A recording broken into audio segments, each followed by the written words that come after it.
Good morning, everybody. Welcome to the Meta Cafe. Grab your cup of coffee or your tea, sit back, and let's chat about the astrology for the day. I hope everybody is having a great day so far, and I hope everybody's day yesterday went really well. I had a very productive day yesterday. It felt good to not have that moon void, of course, first off, so that I could get my motor running, as it were, and find myself in forward motion on some things.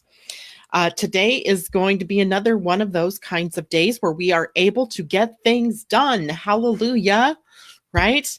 Today, the moon in Sagittarius all day long. It doesn't change signs until 10:48 p.m. my time tonight and on the West Coast, and that means early tomorrow morning for you all on the East Coast, where it will move out of Sagittarius and into Capricorn. So, and of course, we know there are several planets in Capricorn already, so expect that tomorrow's energies may start to feel a little more serious. Today, we are optimistic and we are energetic. Good morning to those of you who are joining us. Vanita, Debbie, I see you out there. Good morning to Colleen. It's great to see you. And of course, today is the day of the March webinar, and that occurs at about 4:15 p.m. my time, 7:15 p.m. for you all on the East Coast. And the reason is because I'm also on Angel Heart Radio today from 3 to 4 p.m. my time. It's just a fluke and a happenstance that these two things coincided on the same day. So at 3 o'clock, I'll be talking about the upcoming Mercury retrograde. And I've just, before I came on this morning, posted the link to the radio show. You can call in live and get a mini astrology reading on where Mercury is in your personal chart. And then I will flip off the radio and turn into the webinar, where we will then continue to talk about all of the energies that are coming up for March. March turns out to be a pretty big month. Lots of things happening. Interesting that there are like piles. There's 2 times during the month where there's a stacked deck, if you will, of things that are happening sort of all in tandem with one another. And it ramps up the energy, right? And it can be confusing. So we'll tease through all of that information today at 4:15 p.m. If you haven't purchased your seat yet, you still have plenty of time. The program will allow you to purchase your ticket up until I go broadcasting, until it starts. So at 4:15, it'll be done. All right. So back to the energy of today. Good morning, Rebecca. It's good to see you joining us out here. It is going to be, I think, probably one of the better days of the week. In fact, when I looked at my little calendar has today, the 27th, in green, right? Green, all systems go. Also tomorrow, right? 2 days in a row. Woohoo! Kind of like that. As it gives us, some doorways to move through, some energy to move through them. And in this case, today, what we're dealing with is, of course, the moon in a conjunction to Jupiter. And remember, I wanted to break this down a bit for you in terms of what it means for your finances and relationships, health, etc.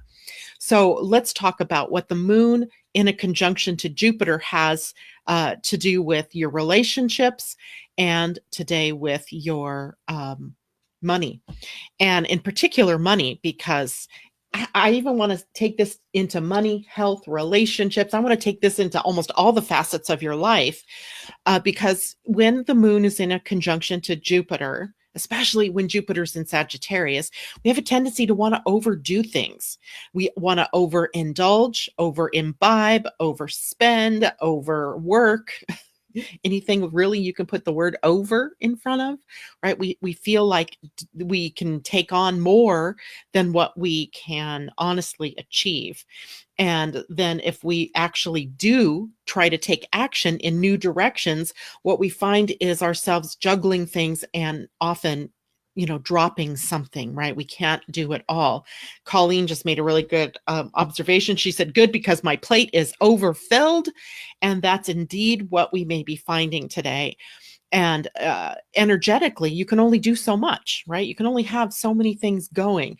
I found myself in this situation yesterday as I was, I have all of these things in process. I felt a little bit pressured because I know we are facing a Mercury retrograde, and I know that Uranus is going to be moving into Taurus. Mars is still in slow-mo in Taurus. And I'm thinking to myself, okay, how can I get all of these things done before that energy shifts? And I found what I was doing was putting way too much pressure on myself to get everything perfect. And I realized it doesn't have to be that way, right? I don't have to have everything done all at one time. And in my exuberance, my excitement, and my over optimistic view, I would work myself to death. I sat here at my desk last night until almost 6:30. It was only because my husband came home that I was like, oh my gosh, it's dark now and I'm still sitting here at my desk working. What up? Right? Usually I'm pretty good about quitting at 5. That's it, done. Not doing anymore because I've been at it since 6 a.m. Right? So I found myself already catching up into that energy. So if you find yourself doing that, you know that you're on the edge. You're on the edge of overindulgence or overdoing it. So back up, right? You're not meant to be doing things in that overly exuberant and overindulgent and over imbibing and overdoing it sort of way. But you'll feel good, right? You'll feel like you can do it. And, there's nothing, if you do it, you may find later that you've dispersed too much of your energy, or you've gotten yourself involved in too many different things, your finger in too many pies, and something's going to have to give, because we won't always have these kind of days back to back, right? The 27th and 28th making us feel really good. Now, financially, this is also where we may overspend, because not only we have one qualifying thing here, and that is that Venus is still in Venus, that actually rules your money today, is still in Capricorn, and she's causing us, to be a little bit more cautious. But this moon conjunct Jupiter is, throwing caution to the wind. It was funny. I was finding myself this morning on Amazon. My husband said, I need new shoes. And he showed me his shoes, and I'm like, oh yeah. And he goes, you might as well order me 2 pair. And I was like, really? You need 2 pair right now? And then I realized, of course, it ends up, yes, he does. He works. He needs to be able to, change out his shoes. But it was that momentary caution. I was going to throw caution to the wind and spend the $125 or whatever pair for his shoes. And then I went, wait a minute. Do we really need to do that? This is exactly what you guys need to be aware of. Whether you want to throw out all those dollars and do something with them that maybe you don't need. In this case, it was evaluated by Venus in Capricorn, in my case, and I came up on the end of, well, yeah, it is prudent for him to have 2 pair of shoes that he can alternate with at work, right? So we have that for the next couple of days. But as you get into March 1st, Venus moves into Aquarius and all bets are off. So teach yourself now about being a good steward of your energy, your time, your money, right? That's the big news here financially. Today, the moon is also in a square to Mercury. This can make us over chatty, over talkative, maybe saying a lot of nothing, or wanting to get into a lot of deep conversations with people. But there's also that one little, remember that not only is the moon in Sagittarius, but Jupiter's in Sagittarius. And what we're saying is they're squaring Mercury. Mercury is the planet of communication. And in the sign with the other two in Sagittarius, we tend to be more blunt, right? We tend to be more right out there with whatever it is we need to say. And in human design, we always say with the throat, before you criticize, before you judge, before you speak about something that's maybe opinion-based, you wait for the invitation. So we also want to monitor what we're thinking about today and what we say.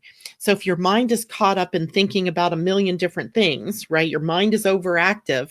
It doesn't leave a lot of consciousness for what your mouth says. So be careful about that today as well, right? You don't want to get your mind so busy in so many different directions that you lose your train of thought, or you say things that you don't mean, or you blurt out things that might be hurtful to someone else, right?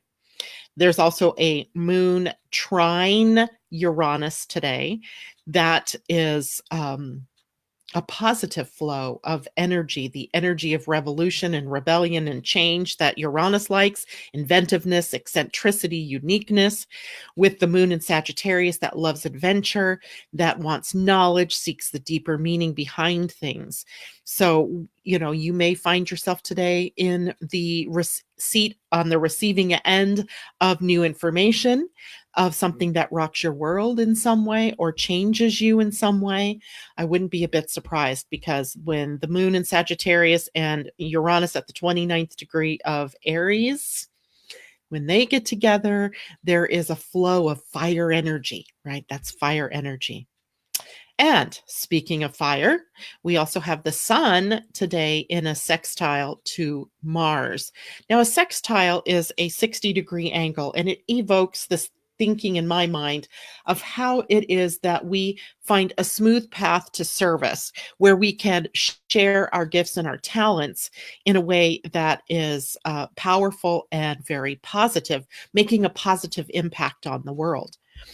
Sun, fire, Mars, fire, but the sun in water and Mars in earth are slowing down the roll a bit, right? We're not moving as fast, hopefully. And yet we have this energy that kind of supports optimism and positivity, and it's highly energetic. It is wanting to take action. It is moving us forward. So the energy between the sun and Mars today is really good and wants us to be able to move forward. The only thing that you need to remember is that there may be things that you've overdone, or things that, you can underdo things too. Now that I think about that, what if you're not quite ready yet for something to be energetically plopped out there in the world? So you might have to evaluate whether it is prudent to wait or whether it is prudent to take action, right? Weighing your options. Because the last thing that you want to do is, in your excitement and in your overexuberance, pop out something that you then have to backtrack from or fix because it wasn't done correctly in the first place. I'm struggling with this myself, right? Something that I'm very excited about rolling out, feeling like I'm not quite ready to, and not sure if that's the truth or is that my own, personal hesitation. So we may have to be in a sort of evaluative stance today about what it is that we do. Is it the right time? Is it the right place? Here's where human design comes in really handy, because it gives you a look at the energetic you in terms of, what is my decision-making tool, right? We don't all make decisions the same way. We can't, right? But there's just no way. There are, 7 billion of us on this planet, and we are all here with different human designs, different astrology workups. And so we don't all make decisions the same way. And worse yet, we have been conditioned by our parents, our families, our institutions like the education system to make decisions in specific ways, and they may not be the correct ways for you. So you have to really understand how it is you're here to make decisions.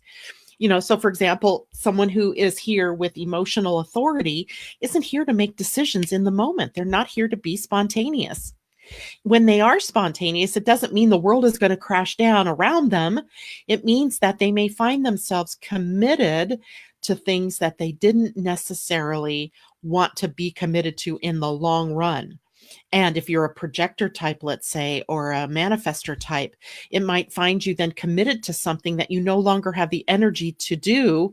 And then something else comes along that you really want to do or is really correct for you, and you're burned out.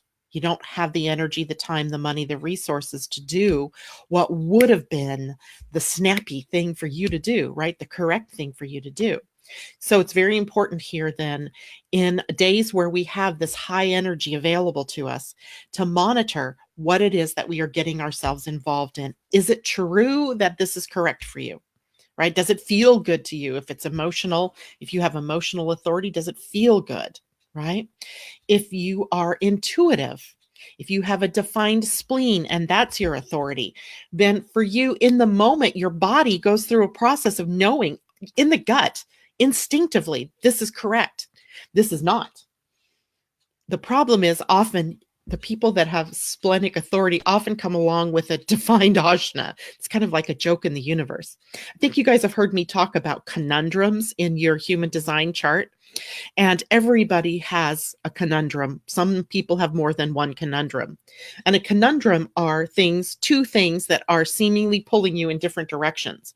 So I'm telling you that you're intuitive and that your body has instinct in the moment. It knows in the moment what is correct, that it's a yes or it's a no, or it's a go that way, it's a stop, it's a whatever in the moment. But then you have this conundrum because you have a defined ajna. The defined ajna wants to think, wants to compare and contrast and debate. And if you get into that, then you're very tempted to not listen then to your intuition. And the intuition speaks in the moment, it doesn't come back. So your mind will go, oh, I guess then that wasn't correct for me because it never said go that direction again. But then you find, who knows when, that you went in the wrong direction. So knowing your human design, knowing how to live your authority, so key to being successful in the world. Because every day we have decisions to make. Every day. Now, most of the time, your authority is there to help you with the bigger decisions in life. But if you start practicing with the little ones, like, do I want to go out to dinner tonight? Do I want to work on this project today? Do I want to go somewhere? Do I want to spend money over here? If you start making using your authority, your type, your strategy, and your authority on all decisions, then you get into this role. You sort of get used to it, and then when the big thing comes along, do I move? Do I relocate, or do I get a new job? Do I get married? Do I break up? Do I buy this big thing? Then you're already in the swing of it. You've already gotten used to what your body's doing when it is a yes or an and what it's doing when it's a no or an So practice, right? You got to practice. You don't necessarily have to do it on those little dealy things, like somebody calling you and saying, hey, do you want to go with me to, have to see this webinar? You don't have to do it necessarily on those little things, but why not? Why not practice on the little things so they get used to it, right? It becomes a habit to follow what is your correct authority in making decisions.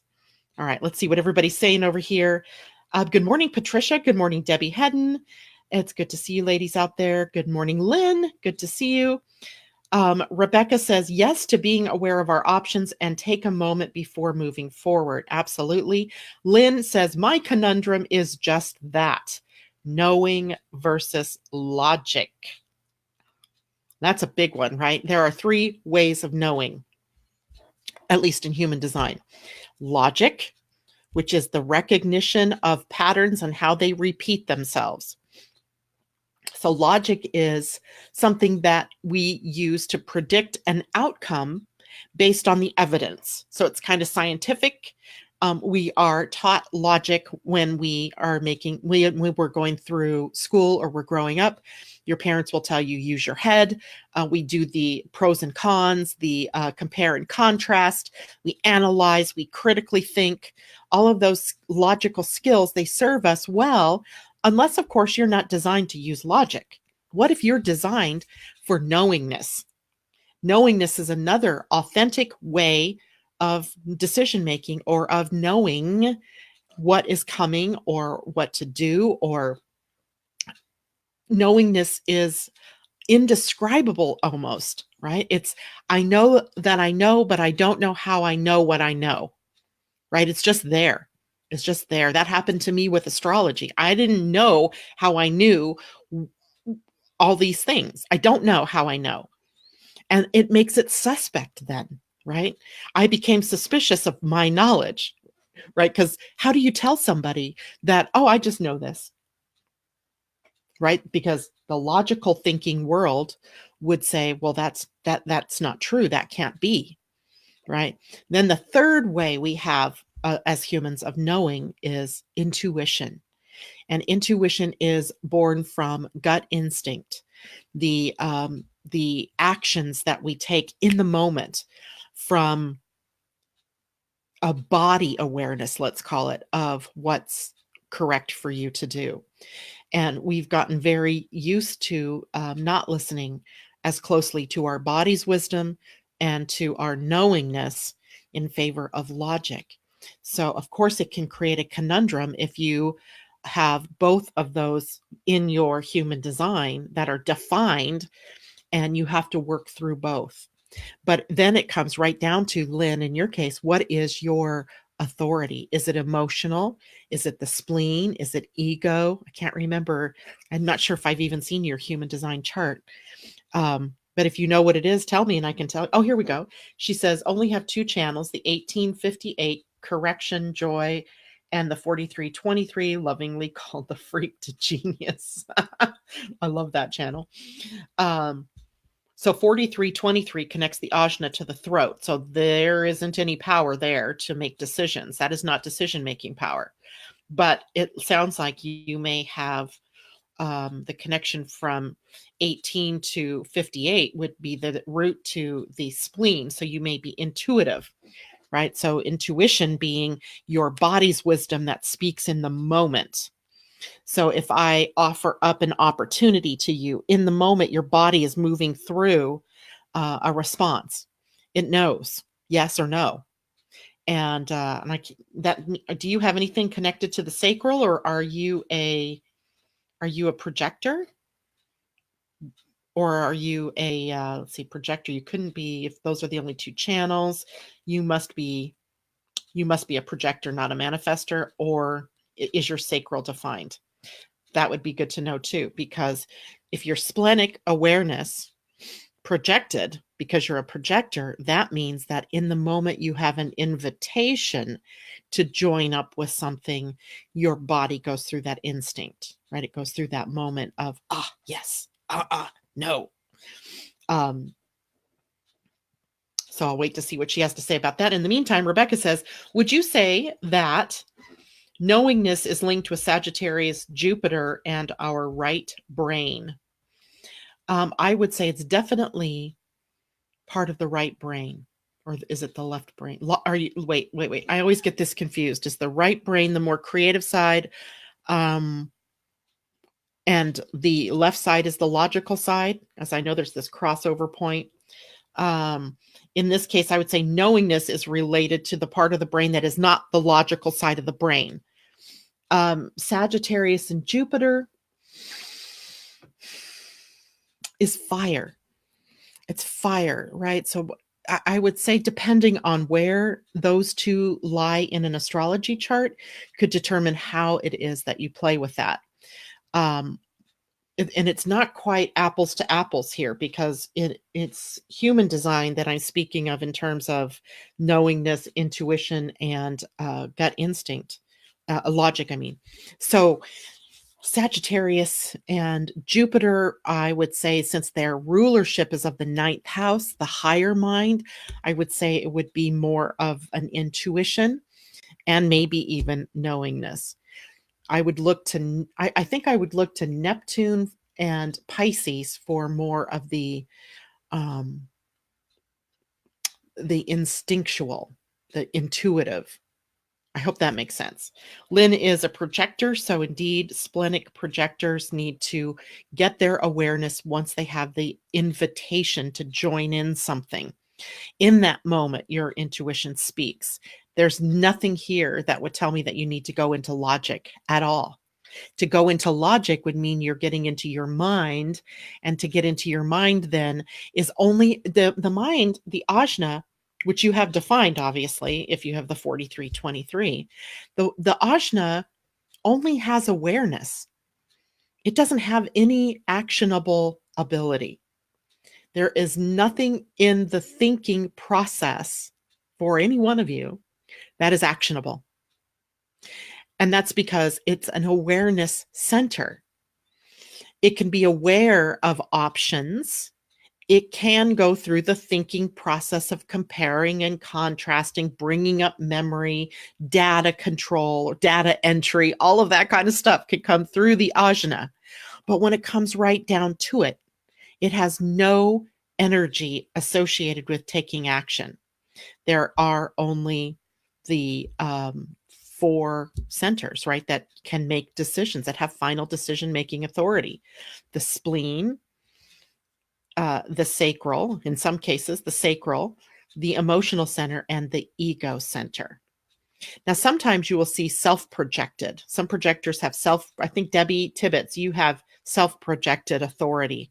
And what that essentially means is that, and maybe it isn't you, Debbie, maybe it's someone else I'm thinking of. Self-projected means it comes from the soul, right? And you have to hear yourself conversing with others in sort of the things that you say out loud, projected outward from you, clue you in to what the correct path is for you. So it's not linked directly to a center, and more appropriately, it's linked to not having one of those authority centers defined, if that makes sense. Rebecca says, okay, makes a lot of sense. Thank you. You're welcome. You guys, you ask good questions. I love it when you guys ask questions because you have really good ones. Good morning, Asa. I missed you somehow in the role of people here. And it's good to see you out there. All right. So let's just go back a little bit over what things we were talking about, because we kind of got off on a human design tangent. If anybody has any other questions about their human design or information on human design, let me know. But backwards, today is a highly energetic day. There is a moon out there in Sagittarius, conjunct the ruler of Sagittarius, Jupiter, and that inclines us more to be a little bit overindulgent, overspending, overdoing, overworking, overreaching, you name it. It tends to push us beyond our limits. The potential exists for it to push us beyond our limits. Thankfully, it's the moon, and the moon moves fairly quickly. So watch impulse buying or impulse doing something, right? Impulses probably are going to take you into a situation that won't be good for you. So impulsiveness, watch that.